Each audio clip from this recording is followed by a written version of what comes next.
തുടക്കം എന്ന് തന്നെ രാഷ്ട്രീയ നിരീക്ഷകൻ റെജി ലൂക്കോസ് നമുക്കും. ശ്രീ റെജി ലൂക്കോസ്, രാഷ്ട്രീയ പാരമ്പര്യത്തിന്റെ വഴിയെ പുതിയ തലമുറകൾ വരുന്നത് പുതിയ കാര്യമല്ല. എങ്ങനെയാണ് കെ എം മാണി ജൂനിയർ പ്രചാരണത്തിനിറങ്ങുന്നതിനെ ഇടതുപക്ഷം കാണുന്നത്? K M Mani junior Jose K മാണിയുടെ മകനാണ്. അദ്ദേഹത്തിന് തെരഞ്ഞെടുപ്പ് പ്രചരണങ്ങളിൽ ഇറങ്ങാനുള്ള എല്ലാ അവകാശവും യോഗ്യതയും അല്ലെങ്കിൽ അതിനുള്ള അവകാശമുണ്ട്. ഇന്ത്യൻ ഭരണഘടന അങ്ങനെയുള്ള മക്കളുടെ രാഷ്ട്രീയത്തിനെ എതിർക്കുന്നില്ല.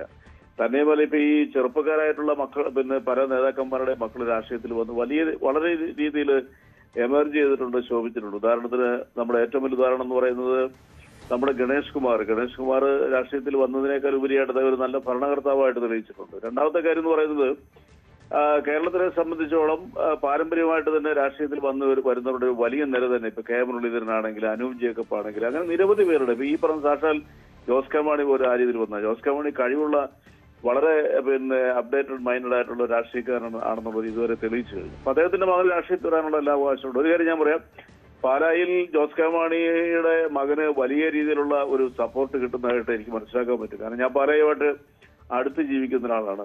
വളരെ വളരെ വളരെ സെൻസിബിൾ വളരെ സെൻസുള്ള ഒരു ചെറുപ്പക്കാരനാണെന്ന് അദ്ദേഹത്തോട് സംസാരിക്കാൻ മനസ്സിലാകും. അദ്ദേഹം രാഷ്ട്രീയത്തിന്റെ ഉന്നത തലങ്ങളിലേക്കൊന്നും അദ്ദേഹം ചുവട് വെച്ചിട്ടില്ല. അദ്ദേഹം പ്രചരണത്തിനായിട്ട് ഇറങ്ങിയിട്ടുണ്ടെന്നാണ് എനിക്ക് മനസ്സിലാക്കാൻ പറ്റുന്നത്.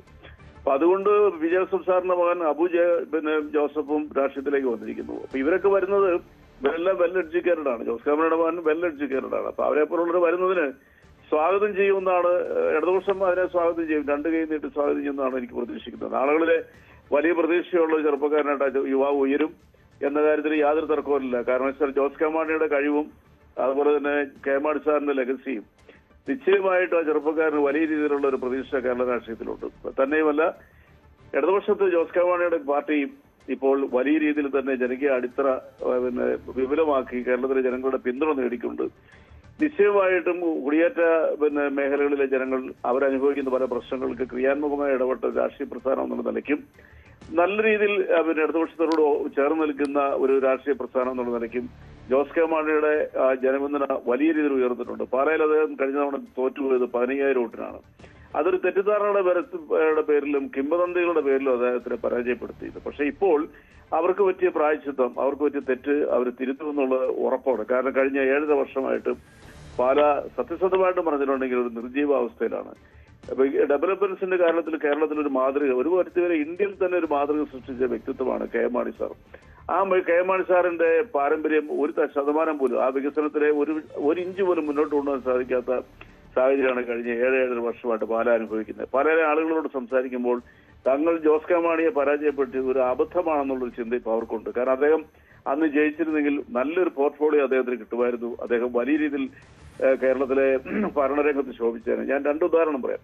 ഒന്ന്, അദ്ദേഹം കൊണ്ടുവന്ന കടുത്തുരുത്ത് നിയോജകമണ്ഡലത്തിലെ കുറവളിങ്ങാട് ആസ്ഥാനമായിട്ടുള്ള സയൻസ് സിറ്റി സൗത്ത് ഇന്ത്യയിലെ ഏക സയൻസ് സിറ്റിയാണ്. ഇന്ന് ആ സയൻസ് സിറ്റി ആയിരക്കണക്കിന് യുവതലമുറയിലെ വിദ്യാർത്ഥികൾക്കും കുട്ടികൾക്കും പ്രചോദനമായി വലിയ രീതിയിൽ അത് മുന്നോട്ട് പോകുന്നു. എവിടെ നല്ല കേരളത്തിലെ വിവിധ ഭാഗങ്ങളിൽ നിന്നും തമിഴ്നാട്, കർണാടക ഉൾപ്പെടെയുള്ള പ്രദേശങ്ങളിൽ നിന്നും ഈ സയൻസ് സിറ്റി സന്ദർശിക്കാനും ആധുനിക സയന്റിഫിക് ആയിട്ടുള്ള ആസ്പെക്റ്റുകൾ മനസ്സിലാക്കാനും അതുപോലെ തന്നെ പുരാണപരമായിട്ടുള്ള ശാസ്ത്രീയ അടിത്തറകൾ എങ്ങനെയാണെന്ന് കണ്ട് കേട്ട് അറിയാനായിട്ട് വലിയ ഒഴുക്കാണ്.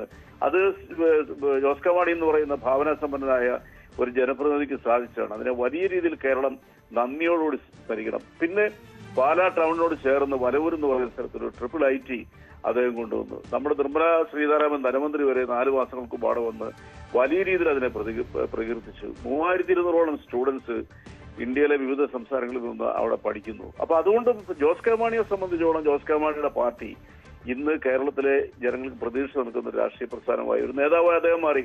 അദ്ദേഹത്തിന്റെ മകൻ കെ എം മാണി ജൂനിയർ തീർച്ചയായിട്ടും അതേ പാതയിലൂടെ വരും. നമുക്ക് ഇത്തരം യുവതലമുറയിൽപ്പെട്ട നേതാക്കന്മാരുടെ അനിവാര്യതയുണ്ട്. കാരണം കേരളം വലിയ രീതിയിൽ പല അവിശ്വസനീയമായിട്ടുള്ള പല പ്രതികരണങ്ങളിലൂടെയും പ്രവർത്തനങ്ങളിലൂടെയും ഛിന്നഭിന്നമായിക്കൊണ്ട് സമൂഹത്തെ വിഭജിച്ച് നേട്ടങ്ങൾ കൊയ്യാൻ ശ്രമിക്കുന്ന കുറെ ആളുകളുടെ മുമ്പിൽ ഇത്തരം നല്ല ചെറുപ്പക്കാർ രാഷ്ട്രീയത്തിലേക്ക് വരണം. നമുക്ക് ജനാധിപത്യം ഇവിടെ നിലനിൽക്കണം.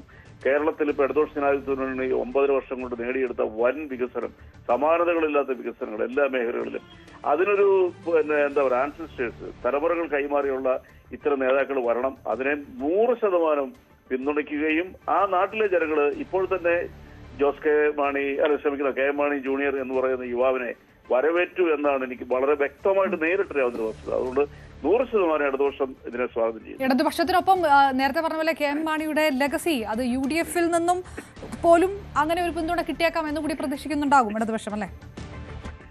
ഇടതുപക്ഷം പിന്നെ UDF-ൽ നിന്നൊരു പിന്തുണ പ്രതീക്ഷിക്കുന്നുണ്ടോ ഇല്ലയോ എന്നുള്ള ചോദ്യത്തിന് ഒരു പ്രസക്തിയില്ല. കാരണം UDF കെ എം മാണി സാറിന് പരിണതപ്രജ്ഞനായ കെ എം മാണി സാറിന്റെ ഏറ്റവും വലിയ ക്വാളിറ്റി, അതോടൊപ്പം തന്നെ കെ എം മാണി സാറിനും ഉമ്മൻചാണ്ടി സാറിനും മാത്രമുള്ള ഒരു ക്വാളിറ്റി ഉണ്ട്. ഒരു വ്യക്തിയെയോ ഒരു അല്ലെങ്കിൽ ഒരു പ്രസ്ഥാനത്തെയോ അധിക്ഷേപിച്ച് സംസാരിക്കുക ഈ രണ്ട് നേതാക്കളുടെ ഭാഗത്തുനിന്നും ഒരിക്കലും ഉണ്ടായിട്ടില്ല. മാണി സാർ പ്രത്യേകിച്ച് ഒരു വ്യക്തിയെ പോലും അദ്ദേഹം മോശമായിട്ട് സംസാരിക്കത്തില്ല.